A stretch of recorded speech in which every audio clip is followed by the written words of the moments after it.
E a natureza obedece. Primeiro, ele repreende a natureza. Depois, ele vai repreender os seus discípulos. Ele repreende a natureza. Acalma-te, emudece. E o vento se aquietou. E quando eu vi esse versículo, e o detalhe, que os outros evangelhos não falam, é que existiam outros barcos que estavam seguindo Jesus. O que acontecia nos outros barcos? Se o barco onde estava Jesus, as pessoas se desesperaram, e nos outros barcos que seguiram eles e foram alcançados pela tempestade, eles não tinham para quem olhar. Se quem estava olhando Jesus descansando ficou inquieto, ficou desesperado, e os outros barcos, que Marcos fala, é uma informação que eu não tinha prestado atenção anteriormente, mas que fala, e outros barcos o seguiam, e a tempestade alcançou o barco de Jesus, aonde Jesus estava, mas alcançou os outros barcos também. A diferença é que Jesus poderia ter sido inspiração para aqueles que estavam no barco, e eles descansarem. Talvez nos outros barcos eles não tinham a quem recorrer, a quem se inspirar. Eles estavam desesperados. Olha o vento como está. Mas o barco que Jesus estava ali descansando. Jesus estava ali dormindo. Era motivo para eles se inspirarem. Assim como a Alice veio aqui representando e descansando. Quando eu olhar para a tempestade, olhar para a Alice, olha como ela está, né? Olha como Jesus está descansando, tranquilo. Ao invés de ir descansar com Jesus, eu prefiro despertar Jesus, trazer ele para a tormenta, me esquecendo de uma palavra que ele disse anteriormente. Que nessa jornada nós teremos aflições, mas que nós devemos ter bom ânimo. A travessia que eu quero trazer para as nossas vidas é a travessia da vida, de chegarmos a outro lado, de passarmos a outra margem. E qual é a outra margem para nós? Que mar nós estamos navegando? É o mar da vida. Nós estamos em um barco, numa arca, estamos navegando e nós vamos chegar. Existe uma palavra lançada que nós vamos chegar ao outro lado. E por que nós nos esquecemos disso? Se Jesus falou, olha, no mundo vocês vão ter, durante a travessia, vocês vão ter aflições, os ventos vão bater, a água vai entrar no barco, mas tem de bom ânimo, porque eu venci. E quando nós nos lembramos desta palavra de Jesus, então nós vamos e nos aquietamos, e aí nós descansamos.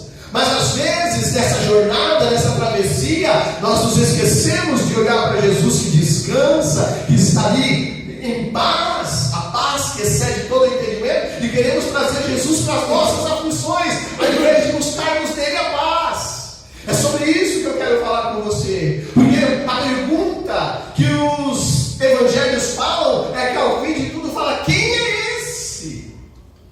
E para as nossas vidas, e eu me questiono, quando eu estava meditando nesse texto, quem é esse? Eu verdadeiramente sei quem é Jesus? É uma questão. Se eu confio que esta travessia ali, eles estavam indo para outra margem, e para nós que estamos numa travessia, nessa jornada, como nós costumamos dizer, essa jornada da vida, nós conhecemos Jesus? Ou nós vamos nos inquietar com as coisas que nos sobrevêm? Ou ao término de tudo nós vamos despertar Jesus para que ele veja a nossa situação como se ele não soubesse? Se ele já disse uma palavra para que nós pudéssemos atravessar, para que nós pudéssemos seguir, olhando para ele, confiando na palavra dele, não duvidando daquilo que ele disse. Se ele disse para mim, se ele disse para você que a nossa travessia, nós vamos chegar do outro lado, e o outro lado qual é? A eternidade. Qualquer coisa que acontecer durante a jornada não deve me inquietar ou duvidar e falar para ele, não vê que eu pereço. Daqui os discípulos, quando eles incomodam Jesus, então Jesus vai repreender. Primeiro ele repreende a força do vento, depois ele vai repreender os seus discípulos, no versículo de número 40. Então lhes disse, por que sois assim, tímidos? Como é que não tendes Jesus repreende, e ele fala que sobre a fé, e aí trazendo para as nossas vidas, aqui os outros evangelhos falam assim: onde está a vossa fé? Jesus repreende. Ou pequena fé, em Mateus. Onde está a vossa fé? Lucas fala desse mesmo contexto. Mateus fala: homens de pequena fé. Tem uma fé, mas que é uma fé distorcida, é uma fé pequena. E aqui eu coloquei algumas coisas. A nossa fé, ela é defeituosa? A nossa fé, ela é pequena, como Jesus fala, repreende os seus discípulos: homens de pequena fé, por que vocês têm uma fé assim distorcida? Não olharam para mim e viram que eu estava em paz, e descansaram naquilo que eu disse antes de entrarmos no barco, se esquecendo que Jesus levou eles ao barco. Essa é uma informação de que nós não podemos nos esquecer. Foi Jesus quem fez o convite: olha, venhamos, passamos para o outro lado. Quando eles estão no meio, eles não passou na mente deles, é aqui para nós. Não passa na nossa mente que foi Jesus quem nos colocou no barco. E por que nós então não confiamos nele? A nossa fé é que nem a desses homens, uma fé pequena, uma fé distorcida.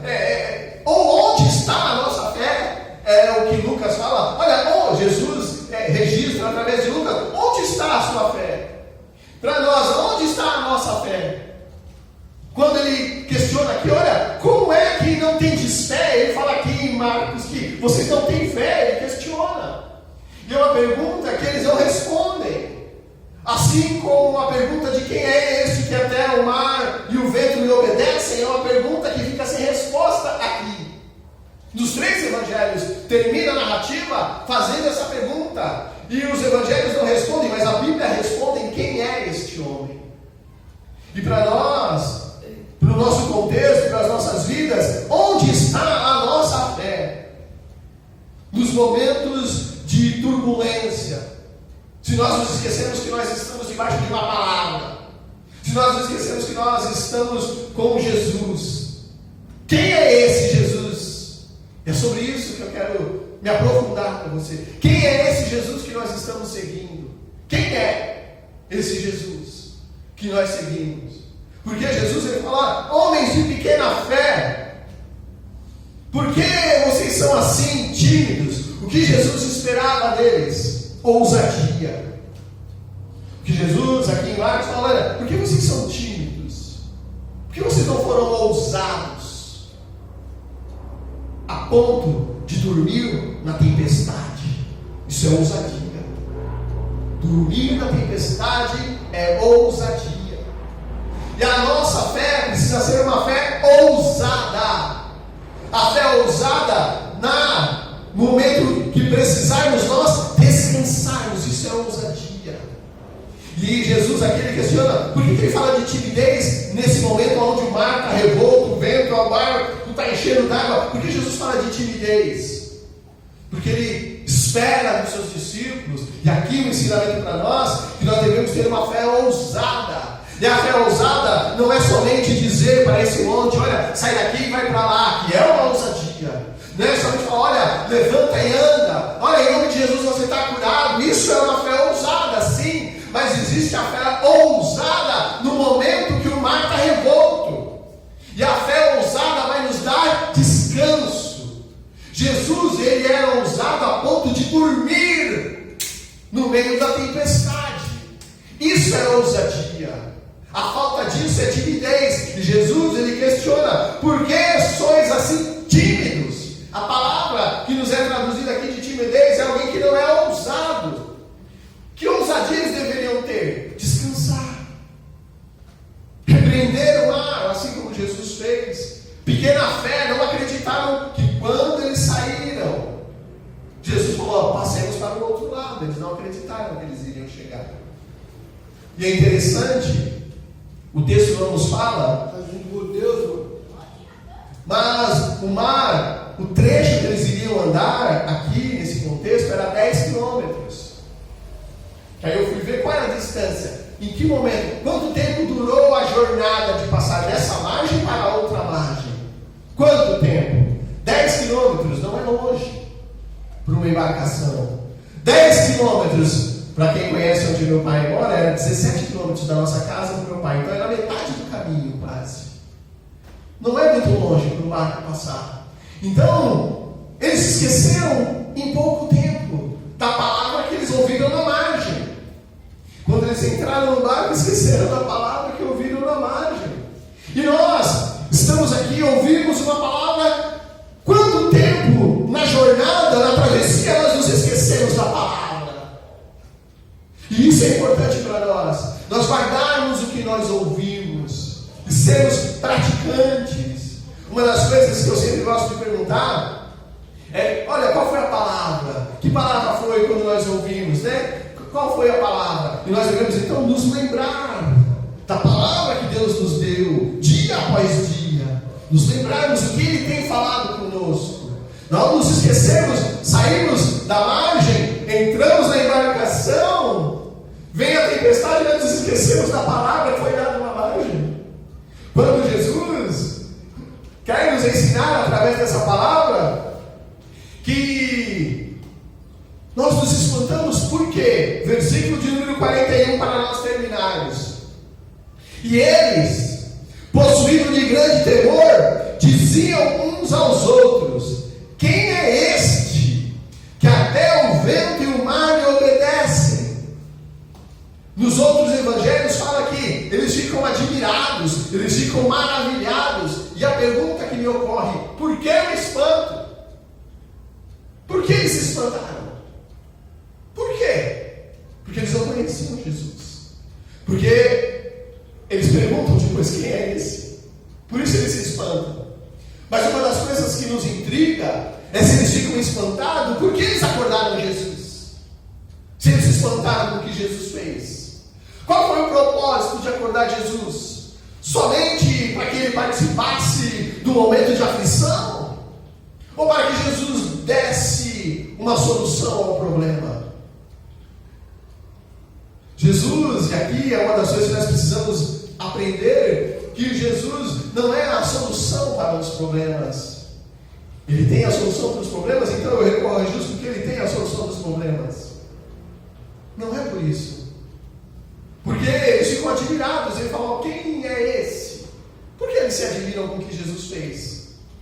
O que eles esperavam que Jesus fizesse, a ponto que quando Jesus repreende, eles se admiram? Por que eles acordaram Jesus então? Por que eles acordaram Jesus? Apenas para ser participante da aflição? Eles viram o poder que o Senhor tem. E eles ficam maravilhados. Mas por que eles acordam Jesus? Então, Se não para... ele está com medo, aí você não tem uma maneira de acordar o Senhor aqui para ele ver se ele salva nós. Porque sabe que o Senhor só é milagre. E nessa aí, quando não acordar, ele vai ajudar, vai fazer um milagre e vai salvar nós. Confiar no Senhor. Mas o Senhor, tipo, né? Por si, vocês estão tímidos por quê? Porque vocês deitaram e ficaram cegado. Se o diabo está louco para querer me matar, eu estou cegado, não tem poder, porque meu pai está lá em cima, está me defendendo, vocês não estão tremendo por quê? Isso, mas a resposta está na pergunta. Porque eles não conheciam Jesus. Se nós conhecemos alguém, nós não ficamos maravilhados com aquilo que a pessoa faz, porque é esperado. A única pessoa que conheceu Jesus de verdade foi o Elias e o João Batista. Isso. Esse conheceu Deus. Eles ficam maravilhados e perguntam: quem é este? Por que eles se maravilham? Eles não esperavam que Jesus fosse acalmar a tempestade. Por isso que a pergunta é: quem é este que até o mar e o vento lhes obedecem? E uma resposta que eu quero compartilhar com vocês, de tantas que me ocorreram, mas eu quero responder essa pergunta. Os discípulos não recorreram a isso, e nós vamos recorrer a isso, que está no Salmo de número 24. Quem é esse? Salmo 24.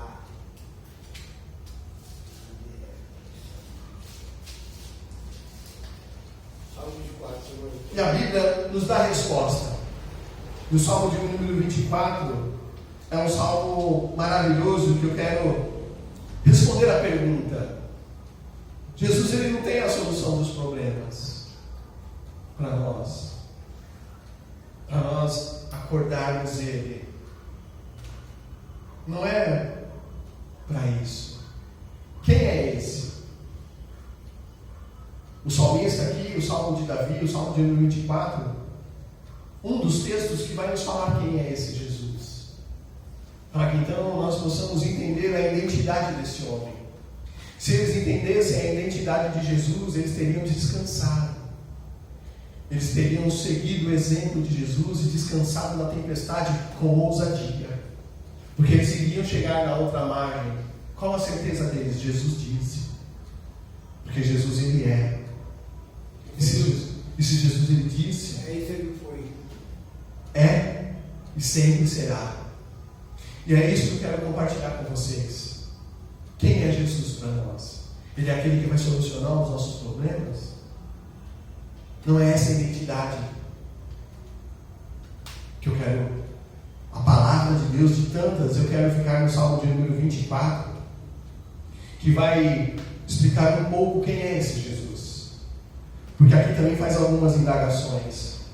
O versículo de número 1 do Salmo de número 24 diz assim: ao Senhor pertence a terra e tudo o que nela se contém, o mundo e os que nele habitam.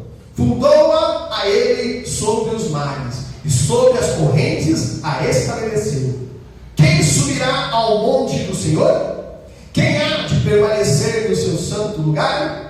O que é limpo de mãos e puro de coração, que não entrega a sua alma à falsidade, nem jura dolosamente. Esse obterá do Senhor a bênção e a justiça de Deus da sua salvação.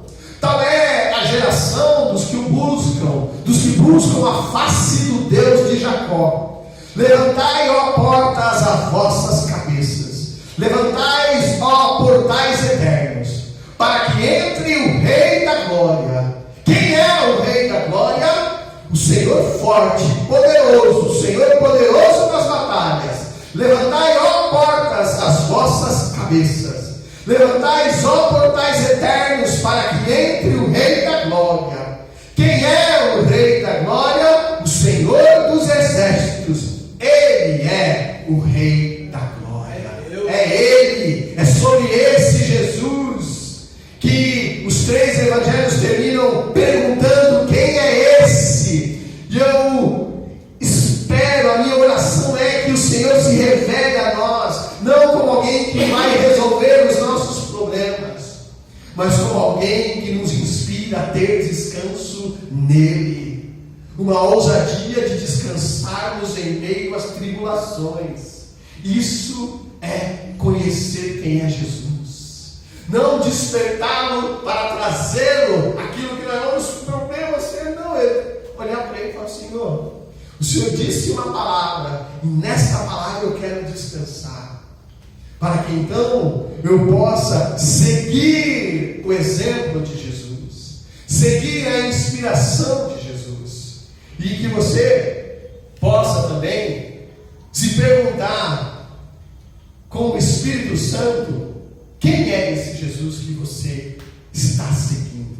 É o Jesus das Escrituras? É o Jesus da palavra? É o Jesus que tem se revelado através das Escrituras? E aqui, como nós lemos no Salmo de número 24, que Ele é o Rei da Glória. É esse Jesus que nós devemos confiar, que se Ele deu uma palavra para que nós venhamos atravessar essa jornada chamada vida, que nós possamos então descansar, mesmo quando o mar estiver revolto, olharmos para Ele e descansarmos. Que você possa fazer uma reflexão na sua vida e possa pensar, o que você tem entendido da palavra, o que Jesus representa. Quem é esse Jesus para você? Te exaltamos, sim, te exaltamos. É o Jesus que é digno de toda a honra e toda a glória. É esse Jesus. Te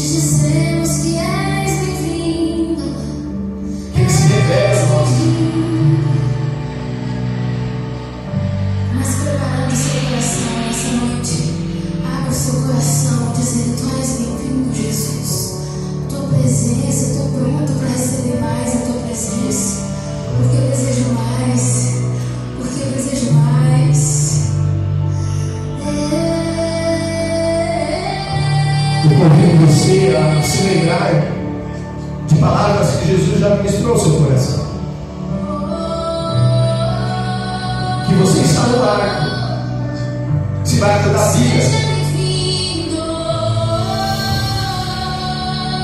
E um dia Ele nos chamou para entrarmos nesse barco, debaixo de uma palavra, para chegarmos do outro lado. Aleluia. E não duvidarmos daquilo que Ele disse. Nós conhecemos um pouco a identidade de Jesus. Quem é Ele? Quem é esse? Quem é esse que a palavra quer nos ensinar, se revela a nós? Essa revelação que nós temos que buscar. Quando o mar estiver revolto, nós olharmos para Jesus e descansar nele, uma fé ousada. Quantas vezes nos falta a ousadia de descansarmos? Mas o salmista fez uma pergunta: quem é o Rei da Glória? É o Senhor dos Exércitos. Ele é o Rei da Glória. Aleluia. Eu convido você a ser ousado, a descansar com o mar revolto. Isso é fé. Debaixo de uma palavra. A água está entrando no barco, mas eu olho para Jesus e vejo que Ele está descansando. Ele está em paz.